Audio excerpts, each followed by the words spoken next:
She said, "I hear that monks are looking for shelter in many homes. Why don't you come and stay in my house?" Gautama said, "If she's inviting you with so much affection, you must go stay there." Then people saw, "See, he's gone."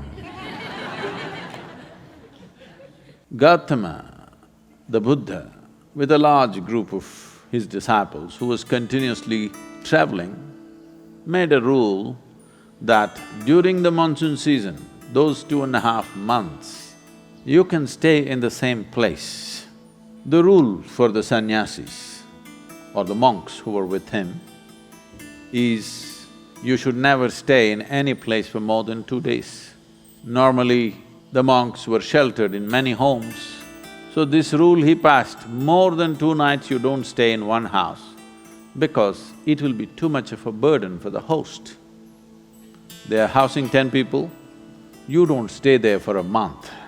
2 days, it should have been 1 day. 2, because you have walked a long distance and come, bit of recovery time. But during the monsoon season, he said, up to 2 to 2.5 months you can stay in one place because walking through the jungles of that region during the monsoon season would be treacherous and many would lose their lives. So this is a time like that, they stayed in a large town and they were spread across in many homes. The monks went out to get their alms from the people. Ananda or Ananda Tirtha, as he was known, who happened to be Gautama's elder brother before his monkhood, went out and there was a courtesan or a prostitute in the town. She gave him alms, looked at him, a handsome young man, tall and straight. She said, "I hear that monks are looking for shelter in many homes. Why don't you come and stay in my house?" Another said, "I have no issue, but I must ask the Buddha as to where I should stay." Then she became really taunting. She said, "Oh, you're going to ask your guru? Go and ask him, let's see what he says." So Ananda brought what he had collected for the day. Gautama was sitting, he came and placed it at his feet, and everybody is supposed to find food and shelter wherever they go. Ananda asked, "Like this lady is inviting me, can I stay there?" Gautama said, "If she's inviting you with so much affection, you must go stay there." The townspeople who were sitting here, they said, "What? A monk is going to go and stay in a prostitute's home? This is it." This spiritual process has become corrupt. Gautama looked at them and said, "Why are you so worried? The lady is inviting him. Let him stay, what is the problem?" They all started getting up and started shouting. He said, "Wait, I am on this path because I see this is the most powerful way to live. Now you're telling me her ways are more powerful than my ways.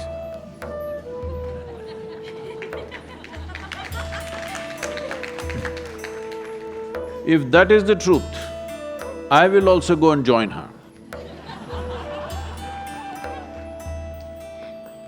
I'm here because I see this is the most precious and powerful way to exist.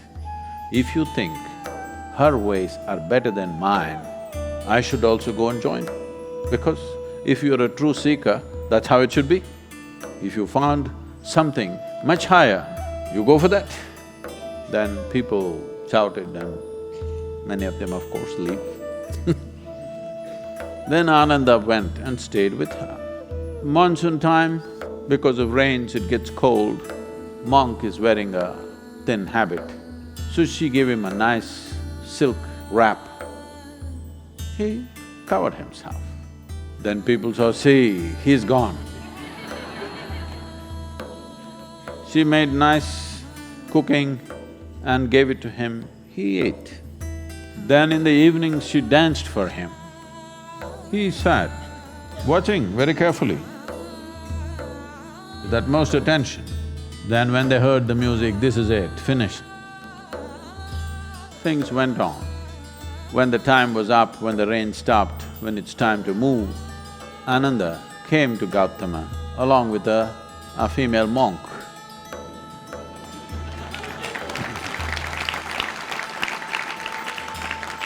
So, the power of being on the path of truth has been there, but has been many times at its height, but never got mainstreamed. I see that today, because of our ability to communicate, because of the tools of technology, the natural longing, the innate longing in a human being to find truth. This is not a thought thing. This is not something that been taught to people that you must seek truth. It is natural for human intelligence to seek what is highest. If you are given an option, any human being, given an option, either to be here or there, he will always say, I want to be there. Right now he may be caught up here, but aspiration is to go to whatever is the highest.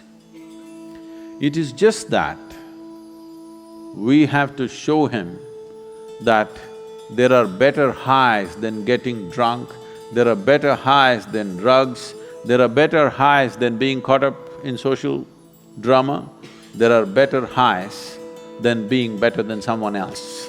We just have to show it to him, we have to make him understand there is a better high. Forever, many sages, saints, yogis, gurus have been doing this, but as I said, they were gentle people. They didn't have a voice like me.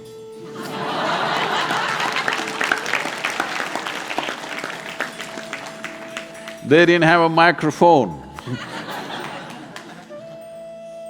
They didn't have tools with which they could speak to somebody there. They could only speak to people here. In spite of that, they did tremendous things. For their times, many of them did tremendous things out of sheer grace and energy. Millions of people around them, they transformed. Millions of people around them, they put them on the path of truth, on the power of truth. But a time has come where our ability to communicate is such, we can make truth slip through every door. We can make truth knock on everybody's minds and hearts. Never before this was possible. Technology has rendered us to this place. I feel this is the best age ever to make truth mainstream, to be truthful, to aspire for truth, to seek truth, the main force on the planet, because we have tools that nobody ever had.